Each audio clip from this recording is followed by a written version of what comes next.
आकाश में। भोलेनाथ का नारा अब की गूंजेगा धरती आकाश में। बोल बम गूंजेगा अब की सारा हिंदुस्तान में।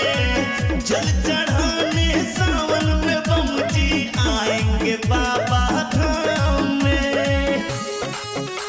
अकाल मृत्यु वो मरे जो काम करे चंडाल का, उसका काल क्या बिगाड़े जो भक्त हो महाकाल का। अकाल मृत्यु वो मरे जो काम करे चंडाल का, उसका काल क्या बिगाड़े जो भक्त हो महाकाल का। हर हर महादेव।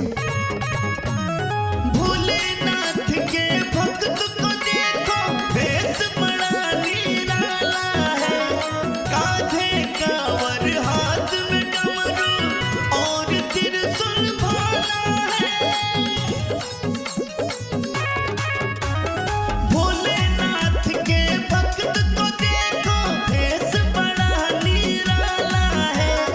कांधे कांवर हाथ में डमरू और त्रिशूल भाला है।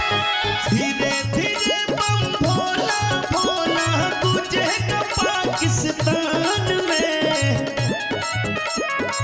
जल चढ़ाने सावन में बम जी आएंगे बाबा धाम में। बोल बम गूंजेगा अब की सारा हिंदुस्तान में।